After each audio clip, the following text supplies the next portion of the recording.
Lammaffaa bara Haayile Sillaasee fi Dargii nuti caalaa naftanyoota alaa maalummaa fi seenaan sablammoota kaanii haqamee kan isaaniitiin bakka bu'ameera. Qabeenya isaanii malee ummatichas maqaa dhahuu hin barbaadan. Lafti isaaniis irraa fudhatamee aadaan isaaniis wanjoo jala galee afaan isaanis tuffatamee dhiitamaa tureera. Biyya bulchuun nuuf kenname carraan kun waaqarraa nuuf laatame jechuun akka waan Oromoon waaqa malee uumameetti sammuu hadoochaa turaniiru. Itoophiyaan qomoo kanaan haabitamtuun seera waaqarraa dhufootoo ta'e nutis warri lafatti irra jiraannu beekuu qabna turre. Haaluma wal fakkaatuun uummata Oromoo fi sablammoota Itoophiyaa keessa jiraatan irraa cunqursaa qaqqabu jibbuun bittootaa fi miiltoo isaanii wajjin wal falmuudhaan saba isaaniif jedhanii kan wareegaman kumaatama turanii. Baarootumsaan Oromoota seenaan isaanii burjaaja'e keessaa isa tokko. Bara 1942 lixa Oromiyaa godina Wallagga Lixaa naannoo Gimbii ganda Karkarroo jedhamtu keessatti abbaasaa obbo Tumsaa Silgaa fi harmee isaa naasee ciratoo jedhaman irraa dhalate. Abbaa fi harmeen isaanii walitti aanuun du'aan irraa adda baanaan Baaroon obboloota isaa lamaan Raahelii fi Nagaasaa Tumsaa wajjin mana duwwaa keessatti hafani. Yeroo sanatti obboleessi isaanii Guddinaa Tumsaa hojiidhaan magaalaa Naqqamtee keessa jiraachaa waan turaniif kophummaa obboleessi isaanii jibbuudhaan magaalaa Naqqamteetti gatiittiitti Baaroo baatanii isa fidan. Baaroonis barumsa isaa sadarkaa tokkoffaa fi lammaffaa magaalaa Naqqamteetti erga xumuree booda barumsa sadarkaa olaanaa immoo kolleejjii Waldaa Makaana Yesuusii Bishooftuutti xumureera. Itti aansuudhaan Yuunivarsiitii Haayile Sillaasee tokkoffaa jedhamuun beekamurraa Yuunivarsiitii Finfinnee ammaarraa barnoota faarmaasistiin digirii jalqabaa bara 1966tti fudhateera. Itti fufuudhaanis Yuunivarsiitichumarraa seeraan digirii isaa jalqabaatiin eebbifameera. Baaroon Yuunivarsiitii keessatti barattoota jijjiirama barbaadan wajjin walii galuudhaan sochii cimaa taasisaa ture. Barattoota kutannoodhaan saba isaaniif qabsaa'aa turanis sadarkaa garaa garaatti ijaaraa ture. Ijoolleen Oromoo muummee barnoota adda addaa irratti ramadamtee barataa turtes akka biyya ishee hojjechuu qabdullee gurmeessaa ture. Bara 1964 hanga 65tti waldaa Yuunivarsiitii Kolleejjii Finfinnee keessatti pireezidaantii ta'uudhaan dirqama lammummaa isaas baataa ture. Bara 1966 immoo waldaa waliigaltee Yuunivarsiitii Finfinnee keessatti barreessaa ta'uudhaan hojjetaa ture. Baroota Baaroon Yuunivarsiitii keessa turetti baay'inni barattoota Oromoo Yuunivarsiitii keessaa xiqqaatus kanuma jiran wajjin wal arguudhaan mirga uummata Oromoo kabachiisuu irratti maree taasisaa fi hoogganaa tureera. Qabsoon barattoota Yuunivarsiitiitti jalqabame kun otoo hin turin ifatti ba'uudhaan namoota hedduus sochoosuu danda'eera. Sochiin kunis kana qofaaf osoo hin taane uummanni Oromoo akka inni mirga isaaf falmatuuf karaa saaqeera.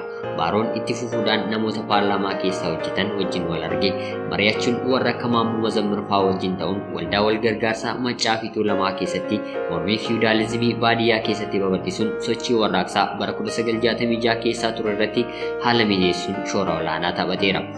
Finfinnee fi magaalota kan biroo keessatti yaada lafti qotee bulaaf jedhu irratti dargaggoota hedduu gurmeessuudhaan bittaan nafxanyaa akka gabaabatu taasisuu irratti gumaacha guddaa taasiseera. Jijjiiramni dhufes Oromoof qofa osoo hin ta'in bittaa abbaa lafaa jala saboota biroo hundaaf akka ture seenaan ni dhugoomsa. Dargiin booddee bu'aa qabsoo isaanii saamee fudhatus Baaroon bara 1966 barnoota isaa erga xumuree booda biiroo eegumsa fayyaatti miindeffamee hojjechuu jalqabe.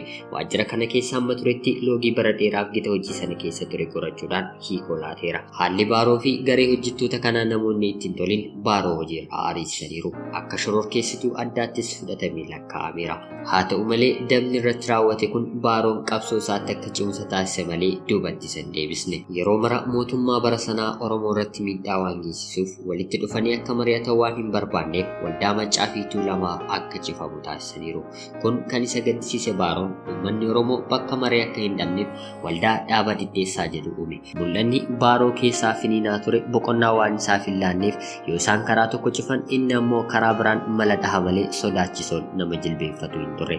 Baaroo Tumsaan sochii hedduu taasisee cinaatti bara 1964 Aadde Warqinesh Bultoo wajjin bultii ijaarrate. Aadde Warqinesh Bultoo obboleettii Jeneraal Damissee Bultoo yommuu ta'an abbaan isaanii obbo Bultoo Ejersaa immoo waldaa Maccaa fi Tuulamaa keessatti miseensa guddaa turani. Cidha Baaroo Tumsaa Oromoota sadarkaa hojii adda addaa irra jiran bakka argamanitti haala ho'aadhaan waan gaggeeffameef diina isaanii biratti akka sochii siyaasaatti fudhatamuun oolle. Dargaggeessi lammii isaatiif akka guddaatti naaffaa garbummaa murteessuuf kutatee ka'e kun tarkaanfii diinaa cimsee sochii bara 1966 ka'ee booddee innis karaatti ittiin hafeef gumaacha guddaa taasiseera. The Oromo Voice Against Trinity Document 1971 mata duree jedhuun barreesseen garee hojjettoota isaa wajjin namoota hedduuf akka ga'u taasiseera. Barreeffamni kun gara afaan Amaaraatti illee hiikamee dubbifamaas tureera. Kan inni barruu kana raabsaa tureef immoo waan waldaan Maccaaf Tuulamaa cufameef qofa otoo hin taane Oromoota baroota dheeraadhaaf cunqursamaa turan daba Oromoo irra ga'aa ture kan of keessatti qabatu ture. Barootumsaan bara 1972tti afaan Oromoo akka qubee Laatiiniin barreeffamuuf Haayilee Fidaa wajjin qo'atanii gaazexaa bariisaadhaan akka maxxanfamu taasisaniiru. Mootummaan Dargis shakkiin ilaalee gaazeticha ministeera beeksisaa jala galchuun to'annaa cimaan akka irratti taasifamu godhee ture. Qubee afaan Oromoo har'a Oromoon itti fayyadamaan ture barootumsaa fi Haayilee Fidaan akka jalqabame seenaan isaanii ni dubbata. Bara 1973 qabsoon Oromoo akka inni sadarkaa olaanaa irra ga'uuf kaayyoo bal'aa baasuudhaan wiirtuu qaama qindoomnaa yookiin Central Coordinating Body dhaaba jedhu hundeessuunis socho'aa turaniiru. Dhaabni kunis ture dhaaba adda bilisummaa Oromootti jijjiirameera. Bara 1974 daba mootummaan Haayilee Sillaasee fi jalleen isaa uummata irratti gaggeessisaa turan qaamni qoratu yoo hundaa'u Baaroon miseensa ta'ee akka hojjetu erga taasifameen booda namoota Oromoo hin ta'iniin rakkoo guddaa keessa galeera. Rakkoo isaan hammeenyaan boolla qotanii Baaroo itti awwaaluuf deemanis dargeen nyaatamee karaatti hafe. Baaroon dhaabbata siyaasaa bara sana keessatti hundeeffaman hunda dhiisee saba bara mootummaa Haayilee Sillaasee cunqursaan irra ga'aa ture hunda kan ofitti hammatu dhaaba wallaansoo saba bal'aa cunqurfamtoota Itoophiyaa yookiin የኢትዮጵያ ጭቁኖች አብዮታዊ ትግል jedhu hundeessee dhaabni kunis Oromoo fi sabaaf sablammoota cunqurfamtoota biyyattii kan of keessatti hammatu ture. Dargiin jabaachaa deemee of tuulummaa isaa dabalaa deemuun dhaaba Imaalis jedhamu diiguutti kaanaan Oromoon baay'een gara qabsootti seenuu jalqaban. Bara 1974tti hundaa'ee baha Oromiyaa keessatti socho'aa kan ture dhaabni bilisummaa Oromoon qabsaa'ota hedduu horachuu danda'eetis ture. Baaroonis qabsoo kanatti seenuudhaan gara bahaatti deemuun gaggeessummaan hojjetaa otoo jiru bara 1977tti lubbuun isaa darbe. Dargaggeessi umurii isaa 35tti diinaan ajjeefame kun Oromoon qabsoo taasisuu caalmaan xiiqiin akka itti fufu taasisee ture. Akkaataa du'a Baarootumsaa odeeffannoo gahaan argamuu hin dandeenye. Haa ta'u malee yeroo sana warreen gaggeessummaa turan ejjennoo dhabuu isaanii irraa kan ka'e Oromoo qaanessaniiru.